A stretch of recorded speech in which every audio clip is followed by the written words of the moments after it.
जय हिंद दोस्तों। मेरा नाम नितिन चतुर्वेदी है। मैं आप लोग के बीच में आया हूँ दोस्तों, एक छोटे से टॉपिक को लेकर, जो अभी हमने फ़िलहाल में देखा लोकसभा में डिलिमिटेशन विधेयक बिल पारित नहीं हो पाया है। इसके इसके पीछे का मुख्य कारण क्या है, आइए जानते हैं और छोटी सी चर्चाएँ करते हैं। पहले हम जानते हैं ये डिलिमिटेशन क्या है, यानी कि परिसीमन क्या है। परिसीमन का शाब्दिक अर्थ ही है सीमाएँ तय करना, यानी जो हमारी विधानसभा और लोकसभा की जो सीटें हैं, इनको भौगोलिक तौर पर यानी कि पॉपुलेशन के आधार पर हम बाँटते हैं। जैसे कि लोकसभा की जो सीटें यूपी की हैं 80 सीटें हैं और तमिलनाडु की 39 हैं। जो ये गैप आपको दिख रहा है इतना इतना ज़्यादा, ये जो गैप दिख रहा है, इसके पीछे का मुख्य कारण है पॉपुलेशन। और ये हमारे संविधान में भी व्याख्या की गई है डिलिमिटेशन के बारे में, आर्टिकल 82 और आर्टिकल 170 हम अगर पढ़ते हैं, इसमें कहा गया है कि हर एक जनगणना के बाद एक डिलिमिटेशन एक्ट पारित होना चाहिए। और जो कि कल इनके परसों हमने देखा कि डिलिमिटेशन बिल पारित नहीं हो पाया है। आइए जानते हैं इसके पीछे का मुख्य कारण क्या है। दरअसल जो हमारी केंद्र सरकार थी, उसने 2023 में नारी शक्ति वंदन अधिनियम 2023 एक्ट बनाया, जिसमें 33% आरक्षण महिलाओं को देने की बात की गई है लोकसभा, विधानसभा और दिल्ली असेंबली में। तो दोस्तों, इसी के चलते हुए केंद्र सरकार का कहना था कि जो हमारी लोकसभा में 543 सीटें हैं, इसमें आरक्षण जो 33% आरक्षण महिलाओं को ना देकर सीट को बढ़ा देते हैं, तो उससे क्या होगा, जो रिप्रेजेंटेटिव्स जो मेल पुरुष हैं, उनके साथ मतलब उनका अधिकार न छीनकर हम सीट बढ़ा देते हैं, ताकि जो 33% आरक्षण के आधार पर महिलाएं आएंगी, वो उनको वहाँ पे सीट दे दिया जाएगा। लेकिन विपक्ष इससे नाखुश था। नाखुश किससे था? डिलिमिटेशन से, क्योंकि वो नहीं चाहते कि बाउंड्रीज जो हैं वो उसको बढ़ाया जाए, यानी कि सीट बढ़ाया जाए जनगणना के आधार पर। इसके पीछे क्या है, आइए जानते हैं। लेकिन हाँ, एक छोटी सी बात कहना चाहूँगा कि 33% जो बिल था महिला आरक्षण को लेकर, महिलाओं के आरक्षण को लेकर, उसमें हमारे विपक्ष के जितने भी सदस्य थे, उन्होंने बढ़ चढ़ कर हिस्सा लिया और इस अधिनियम को 2023 में पारित कर दिया, जो कि अगले चुनाव में इससे ये चीज़ हमें देखने को मिलेगा। आइए जानते हैं डिलिमिटेशन जो विधेयक जो था वो पारित क्यों नहीं हो पाया है। इसका सीधे से एक रीज़न था कि कांग्रेस की सरकार थी 1971 में, और उस टाइम इंदिरा गांधी जी थी, और उस टाइम बहुत ही ज़्यादा बढ़ चढ़कर एक आंदोलन चलाया गया था पॉपुलेशन कंट्रोल को लेकर।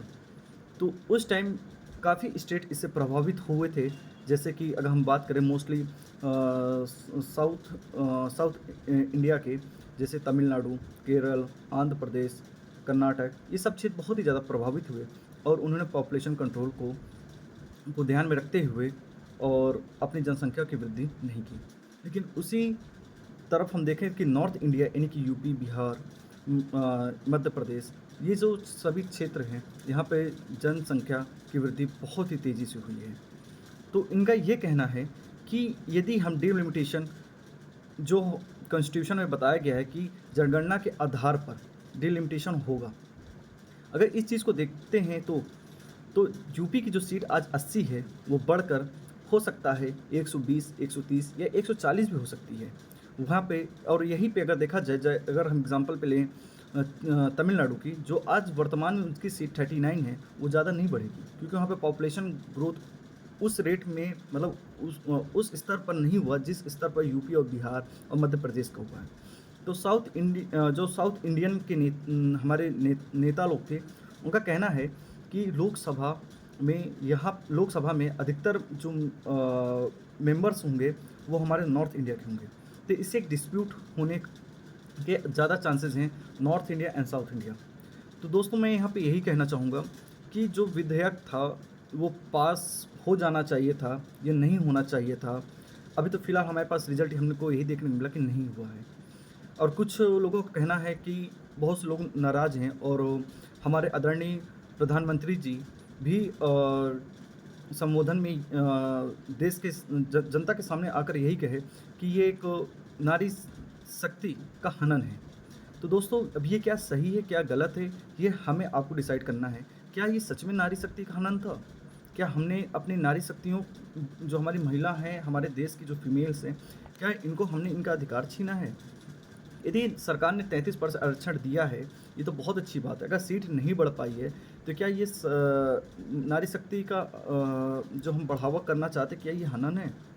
दोस्तों, अगर यदि ये हनन है, तो क्या जो विपक्ष के लोग कह रहे हैं कि नॉर्थ इंडिया की ज़्यादातर रिप्रेजेंटेटिव्स लोकसभा में उनकी जनसंख्या बहुत ही ज़्यादा बढ़ जाएगी, जिससे साउथ इंडिया के जितने भी रिप्रेजेंटेटिव्स होंगे लोकसभा में, उनका हनन होगा। तो क्या दोस्तों, मैं ये जानना चाहता हूँ आप लोगों के माध्यम से, क्या जो ये डिलिमिटेशन विधेयक पारित नहीं हुआ है, क्या इसका पारित ना होना ही सही था? लेकिन दोस्तों, यहाँ पे प्रश्न ये भी उठता है, यदि आज ये विधेयक पारित नहीं हुआ है, तो क्या आने वाले समय में जो हमें फेस करना पड़ रहा है कि जो हमारे रिप्रेजेंटेटिव्स हैं, जो मतलब कि हमारे जो एक मेंबर ऑफ पार्लियामेंट, यानी कि जो सांसद हैं, वो 25 लाख आबादी को रिप्रेजेंटेटिव्स कर रहे हैं। कहीं कहीं तो ये बढ़ने वाला है। आज जो समय की मार है कि जनगणना बढ़ ही रही है और बढ़ती ही जा रही है। एक टाइम तो आएगा कि हमारा एक रिप्रेजेंटेटिव्स वो 50 लाख आबादी को 50 लाख आबादी को रिप्रेजेंटेटिव्स मतलब कि मतलब मेरा कहना है मतलब कि हमारा जो सांसद है, वो 50 लाख लोगों को रिप्रेजेंटेटिव्स करेगा लोकसभा में। तो क्या दोस्तों, यदि 50 लाख की आबादी, इतनी बड़ी आबादी में क्या हमारे जो विधायक या सांसद हैं, क्या हमसे बात कर पाएंगे खुली तौर पर? यदि हम बात करते हैं अगर यूके की, यानी यूनाइटेड किंगडम की बात करते हैं, वहाँ पर एक मेंबर 1 लाख की आबादी को रिप्रेजेंटेटिव्स करता है। तो क्या हमारे जो इतने विशाल जनसंख्या वाला देश है, तो क्या यहाँ पर जो हमारे विधायक और सांसद हैं, क्या हमारे बीच आकर 50 लाख, आज तो खैर 25 से 30 लाख तक की आबादी को रिप्रेजेंटेटिव्स कर रहे हैं, तो क्या आने वाले समय में 50 लाख हो जाएगा? क्या ये ज़्यादा सही रहेगा, या संसद में सीट बढ़ जाना ही ज़्यादा सही रहेगा? दोस्तों, एक छोटी चर्चा थी, और हाँ, मैं बताना चाहूँगा ये मेरी पहली वीडियो है, और बहुत सी चीज़ें थोड़ा सा मुझे घबराहट भी हो रही थी बनाते समय, और मैं कोशिश करूँगा कि दिन प्रतिदिन मैं इसमें सुधार करूँ, और आप लोग का सहयोग रहेगा तो मुझे एक हौसला मिलेगा। तो मैं चाहूँगा कि मेरी जो भी इसमें मैं अच्छा कर सकता हूँ, या आपकी जो भी मदद मिल सके, तो प्लीज़ मेरी मदद कीजिएगा। और मैं चाहूँगा कि इसके माध्यम से जितनी भी आगे भी कोई भी न्यूज़ हो, कोई भी चर्चा हो, मैं यहाँ पे आकर आपके सामने करूँ। ये मेरी छोटी सी शुरुआत थी, सो प्लीज़ कोऑपरेट कीजिएगा। जय हिंद दोस्तों।